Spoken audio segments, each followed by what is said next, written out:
In today's episode, we dive into three of the most outrageous and tragic ways people have met their end due to reckless encounters with the animal kingdom. Highlighting the importance of respecting nature's boundaries and dangers. In today's segment, we delve into three of the most absurd ways individuals have met their demise due to animal encounters, from a woman who disregarded every caution to rear a chimpanzee as her own offspring only for it to turn on her, to a group who defied clear warnings and entered shark-infested waters with one person never returning. But first, let's begin with the incident of June 15, 2023. San Diego Zoo. That summer night, the vast 100-acre zoo facility had concluded its daily operations at 8 p.m., leaving only essential personnel to oversee the grounds. The lion habitat, a central feature of the African savanna display, housed 6 magnificent African lions behind its imposing 16-foot concrete barriers and inwardly curved fencing.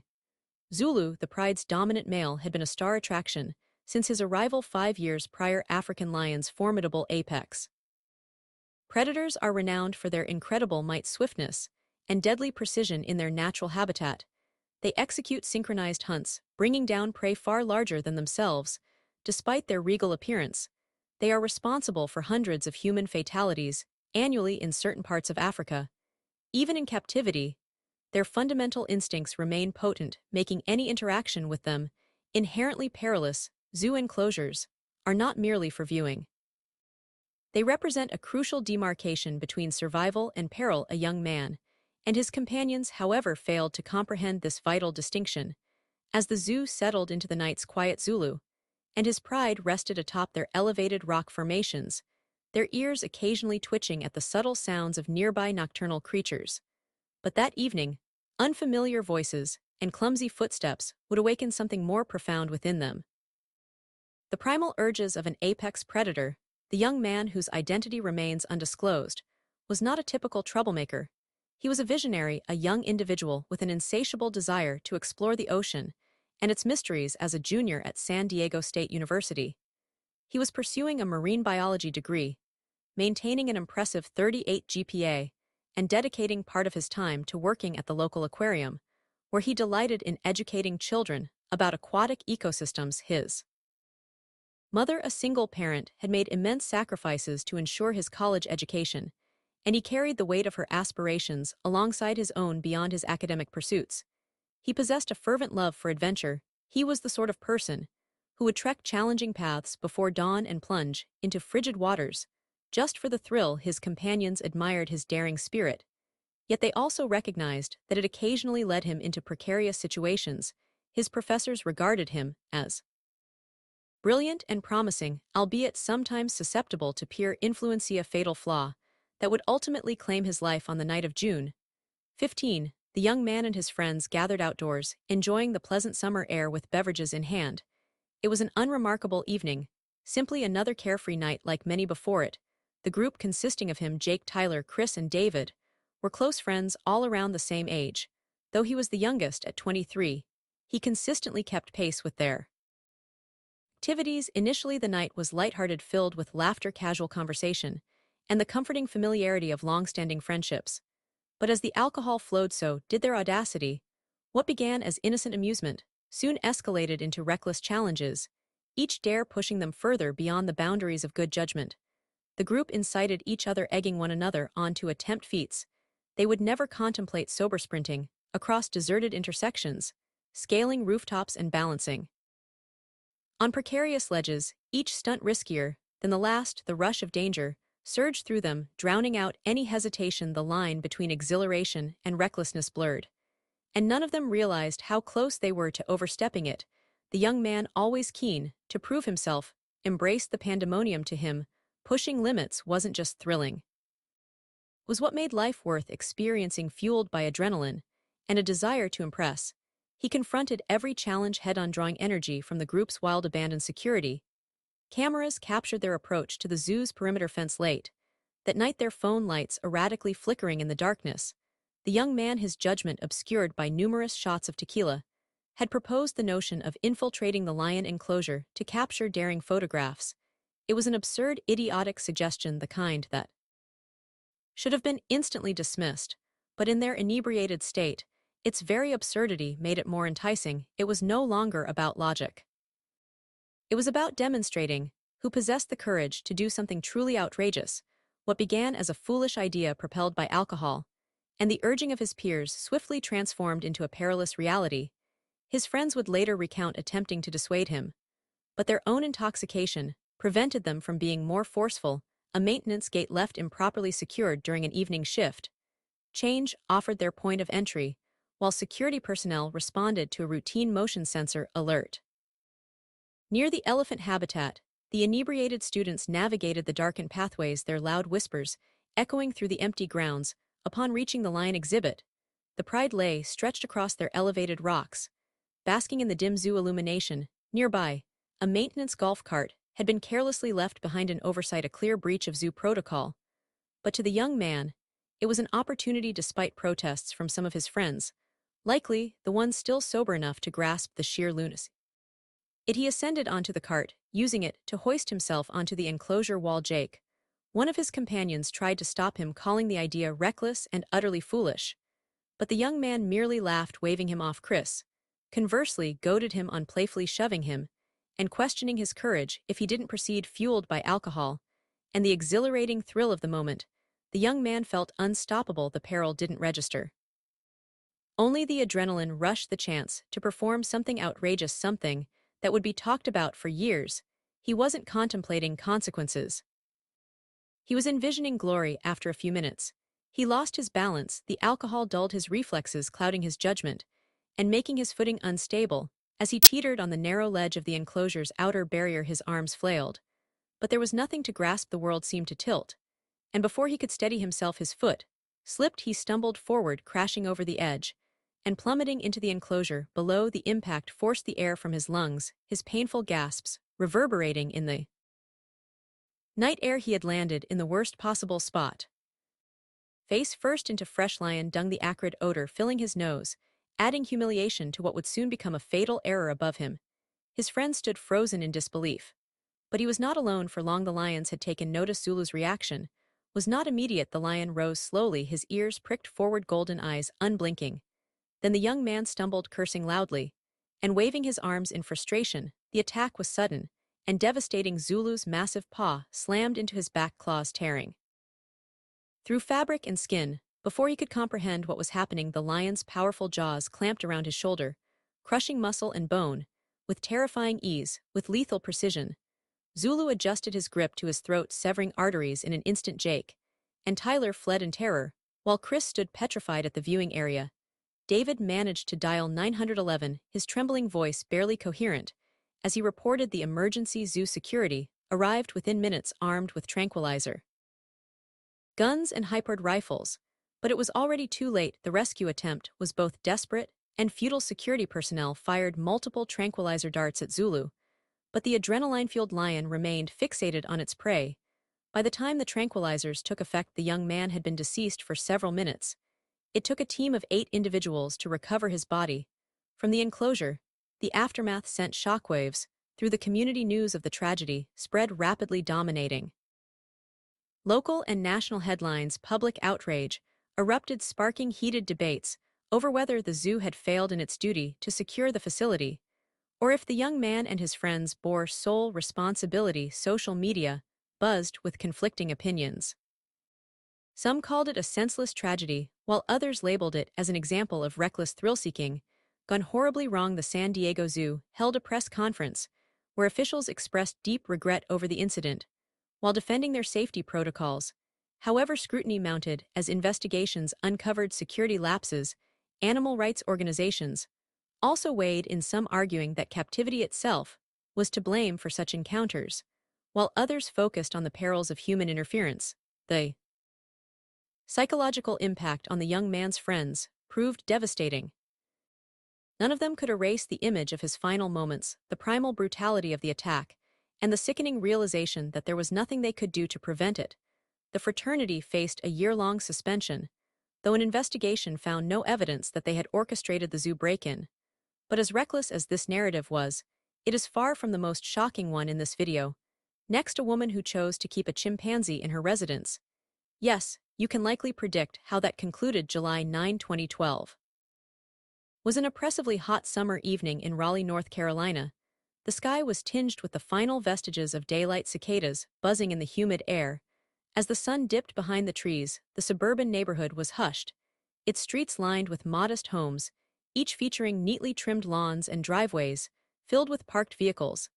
It was the kind of place where neighbors exchanged pleasantries, where the biggest disturbances were backyard barbecues or the occasional barking dog at the end of a cul-de-sac. Single-story house sat nestled among the trees, its windows glowing faintly against the deepening dusk. Inside the Collins, family was gathering for their evening meal, a ritual that had persisted for years. The house had been in the family, for decades inherited by Barbara Collins.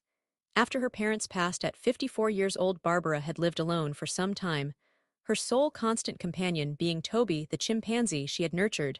Since infancy, her daughter Rebecca Collins, 38, visited. Frequently a school administrator and single mother, she lived only 15 minutes away, and made it a point to check on her mother regularly. She had never fully endorsed Toby, but had learned to tolerate his presence.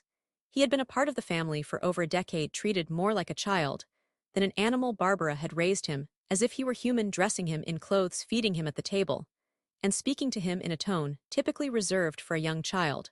But as Toby matured, so did Rebecca's unease. Rebecca's friend Matthew Carter, 40, was joining them for dinner that night. He had never met Toby before, but had heard stories. He was polite, but apprehensive, acutely aware of the dangers associated with housing exotic animals in domestic environments, yet Barbara had reassured them both. Toby was gentle, well-behaved, and no threat to anyone outside. The evening was settling into its usual tranquility. But inside the house, a subtle tension lingered. Toby had been restless all day, pacing near the window, staring outside. With an intensity that unsettled Rebecca, his behaviors had grown increasingly erratic, in recent months more unpredictable, more aggressive. He had begun reacting violently to loud noises, baring his teeth at unfamiliar visitors, and slamming his fists against the walls. In frustration, neighbors had already reported him escaping 3 times. He had once pursued a dog down the street, and another time hurled patio furniture into the road. Each time, animal control officers had cautioned Barbara about the risks. Each time she had dismissed their warnings, despite stringent local regulations governing the housing of exotic animals. Barbara had managed to retain Toby as a pet by securing a special permit. Authorities mandated extensive safety measures, regular inspections, and evidence of appropriate containment facilities for any primate kept in a private residence. Barbara maintained that Toby was a well-socialized companion, a claim that allowed her to obtain the necessary paperwork despite numerous warnings from wildlife experts about the unpredictable nature of such creatures. Many critics, however, argued that the regulations were too lax and failed to adequately address the inherent dangers of keeping a chimpanzee as a household pet. Yet beneath the seemingly ordinary domestic scene, an unsettling undercurrent was growing, a silent indication that a catastrophe would soon shatter the fragile peace of their home. That night, as dinner was prepared and conversation filled the house, something within Toby snapped. The meal had just been served when Toby became agitated. He had been pacing for most of the evening, his movements quick and restless, shoulders rising and falling with each breath. His gaze had remained fixed on the windows, observing the street outside, his body language, rigid and tense. His agitation was not new, but tonight there was an edge to it, something unsettled and unpredictable. Barbara had always dismissed his erratic behavior as fleeting moods, moments of frustration she believed she could control, but tonight Toby was not heeding her commands. Rebecca noticed it first. The way he clenched and unclenched his hands, the subtle shifts in his posture. When Matthew sat down across from him, the chimpanzee's entire body stiffened, his lips pulling back slightly to expose his large canines. It was a warning, the kind of signal that would have put any trained handler on high alert. Barbara barely reacted. She had spent years convincing herself that Toby was not like other chimpanzees, that he was different, special, human in his own way. She had disregarded the warnings, the expert advice, the fines from animal control. She had convinced herself that love and routine were sufficient to suppress the instinct ingrained in Toby since birth. The moment came suddenly. 1 second Toby was still, his dark eyes locked onto Matthew. The next he was in motion, his powerful body launching forward with unnatural speed, closing the distance. In an instant, the force of the impact knocked Matthew's chair backward, sending him sprawling onto the floor. The sound of breaking glass followed as a dish crashed from the table, but it was drowned out by the guttural shrieks emanating from Toby as he clamped his jaws onto Matthew's face. The initial bite was devastating. Canines strong enough to puncture bone tore into Matthew's jaw, stripping away skin and muscle. The weight of the chimpanzee held him down, fingers digging into his shoulders.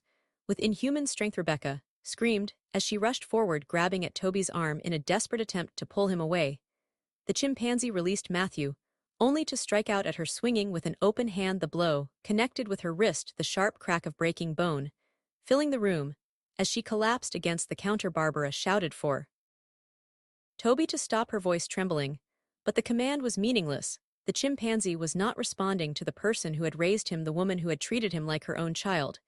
He was lost in pure instinct, his mind locked in a primal fury that no amount of human attachment could undo. Matthew was still struggling beneath him, his hands pushing weakly at Toby's chest. But the attack was relentless. The chimpanzee's fingers curled around his arm, pulling it back at an unnatural angle before biting down again, crushing through the bone. Blood soaked the tile floor as Toby ripped away a piece of flesh, shaking his head violently. Rebecca, disoriented from the pain in her wrist, pushed herself up with her uninjured arm and stumbled toward the back door, breaking its glass. As she impacted it, her only thought was escape. She barely registered the glass that cut into her bare feet as she threw open the door and fled. She sprinted across the yard, ignoring the searing pain in her wrist, pounding on a neighbor's door, screaming for help and calling the police in a desperate bid to summon assistance before the situation spiraled further out of control.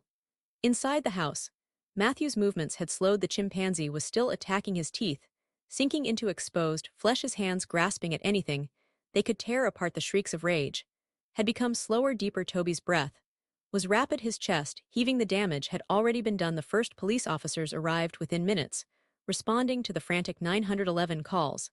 As they pulled into the driveway, the house appeared still, the front door slightly ajar, but offering no immediate sign of the chaos inside. The neighborhood was quiet, the surrounding homes undisturbed. There were no screams, no visible struggle, only the eerie silence of a scene already decided. Guns drawn, they stepped cautiously inside. Toby was still in the center of the kitchen, his body hunched over Matthew's lifeless form. His mouth and hands were red, his breath coming in sharp, fast bursts. The moment he saw the officers, he moved. The first shot struck him, but it did nothing to deter him. The second shot sent him staggering. It wasn't until the third round that Toby finally collapsed, his body twitching before falling still. Paramedics entered moments later, but there was nothing they could do for Matthew. His body was barely recognizable. Rebecca was rushed to the hospital with multiple fractures and deep lacerations to her arm. Barbara, physically unharmed, sat frozen in the corner of the room, staring at the body of the animal she had once considered family. Investigators later reviewed the reports that had been filed against Barbara over the years. There had been repeated warnings from wildlife experts, citations for improper containment, and recommendations that Toby be placed in a sanctuary where he could be managed safely. Each one had been disregarded. Chimpanzees, particularly males raised in isolation, often develop unpredictable aggression. As they age, their strength is unparalleled. In close combat, their bite capable of inflicting catastrophic injuries. In seconds, everything about the attack had been preventable. Barbara faced multiple lawsuits, including a wrongful death claim from Matthew's family.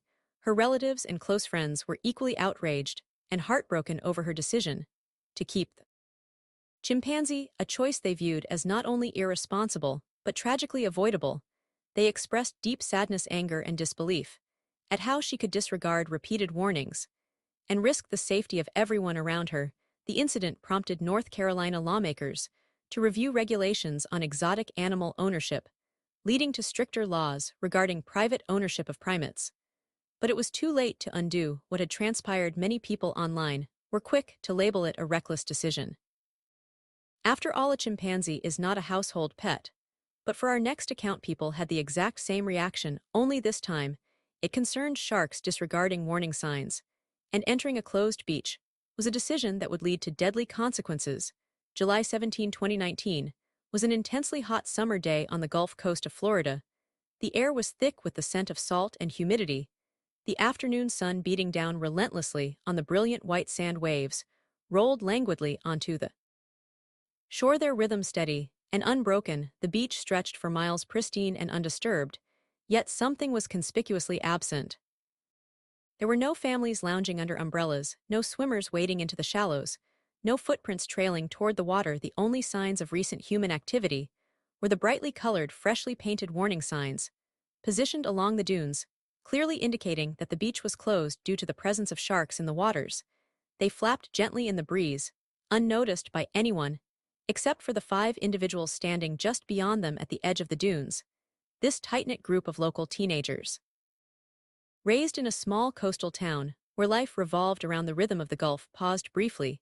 As their footsteps marked the first disturbance on the sand that day, they had grown up with the ocean, as a constant companion, spending endless summers surfing, fishing, and swimming, their childhood memories, steeped in sun salt and sand. Despite having read the bold warning signs and seen reports of 2 recent bull shark attacks that had narrowly spared their victims, the warm, inviting waters seemed less a deterrent and a natural extension of their everyday lives in this coastal playground on this blistering July day, with vacation spirits soaring and a daring sense of familiarity with their environment. They embraced the adventure, convinced that the risks were overblown. Among them was a 19-year-old young man whose identity is withheld. He had always been the one to push limits, the one willing to undertake risks others wouldn't. He had been intimately connected with the water since childhood. His father owned a small fishing charter business, and he had been swimming in the Gulf since he was a toddler. He spent his mornings surfing and could free dive to depths most people wouldn't dare contemplate. He had encountered stingrays, evaded barracudas, and swum alongside nurse sharks on multiple occasions. The ocean had always felt like home, a place where he was untouchable. Even now, with the warnings posted in bold red letters, he remained unperturbed. The others hesitated because of the warning signs about sharks, but he had already removed his shirt and stepped into the surf, the water curling around his ankles. Before rushing up his legs, he grinned over his shoulder and called back to them, challenging them to follow. That was all it took. One by one, they followed. The ocean felt as warm as bathwater, its surface smooth, except for the occasional ripple of a passing wave. The first sandbar was shallow, the water barely reaching their waist, but beyond it, the seafloor sloped down into deeper waters where the Gulf stretched out in an endless expanse of blue. They floated, laughing, their voices carried by the breeze. The beach behind them receded, the world beyond the water fading into a distant blur. They never perceived the shadow moving beneath them for the past few days. A bull shark had been patrolling the coastline, drawn by the dense schools of bait fish swarming in the warm summer currents. At nearly 9 feet long and weighing over 300 pounds, it was the ultimate predator. Powerful, territorial, and relentlessly aggressive. Unlike great whites, which often bite and then retreat, bull sharks attack with unyielding force. Once they strike, they commit, clamping onto their prey, thrashing violently, and tearing flesh apart with bone-crushing jaws. There is no hesitation, no second chance. He was the farthest from shore, treading water approximately 150 feet out. As he wiped salt from his eyes, the sun caught the waves glinting off the surface, and momentarily blinding him. The others were still close, floating a few yards closer to shore, unaware of the presence circling below them. Then, in an instant, the water erupted. The impact was sudden and brutal, a massive force striking him from beneath, lifting him briefly out of the water, before dragging him under for a second. The ocean was still, the surface unbroken, except for the expanding cloud of red. Then a scream, he surfaced, his body thrashing, his arms flailing wildly. The water around him was thick with blood, his face contorted in agony as he struggled to keep himself above the waves. The shark had latched onto his right thigh, its jaws crushing down with over 1,300 pounds of force. Teeth, as sharp as serrated blades, had torn through muscle-severing arteries, nearly splitting the limb in two. He kicked instinctively, trying to break free, but the shark didn't release him. Instead, it began to shake. The violent thrashing sent fresh waves of blood surging into the water, clouding everything in deep red. His body jerked violently with each motion, his screams echoing across the open water, before being cut short as he was yanked under again. His friends froze, unable to comprehend what was happening. One of them started forward, his instincts urging him to help, but another grabbed him, holding him back.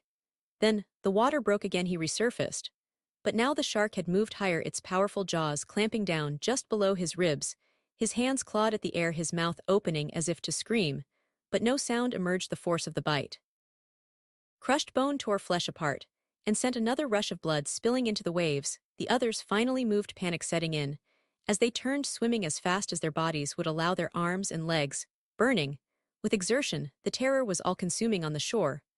A couple had been walking along the dunes when they observed the group entering the water. They had watched uneasily, knowing the beach was closed. When they heard the scream, they ran toward the water. The man pulled out his phone, dialing 911 with shaking hands, his voice frantic, as he tried to explain what he was witnessing. His wife stood motionless, one hand over her mouth, her eyes fixed on the scene unfolding before them. Out in the water, his body twitched weakly, his movements slowing. The shark was not letting go. Each shake of its head sent another rush of blood spilling into the gulf, its jaws tearing deeper into his torso. Then, with one final wrenching motion, it dragged him beneath the surface. The others reached the shore moments later, collapsing onto the sand, gasping for breath. A few feet away, the couple stood frozen, the woman still covering her mouth, the man gripping his phone so tightly his knuckles had turned white. A rescue boat was already launching from the pier, but it was too late. Search teams combed the area for hours. There was no body to recover. The vastness of the gulf and the nature of the attack left little hope of retrieval.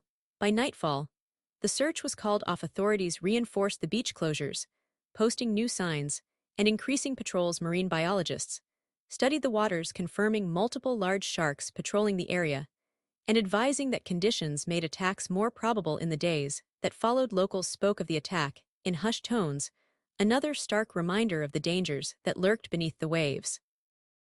The young man's friends and family were stricken with grief and disbelief, their sorrow mingled with anger over what many called a reckless, foolish decision.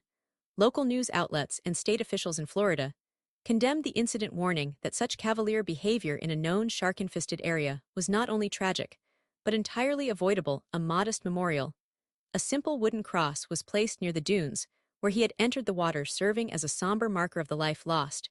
Yet, as all relentless ocean continued its unbroken rhythm, erasing the scars of that fateful day, as if they had never existed. Questions soon arose over whether enough warning signs had been posted, and whose fault it truly was.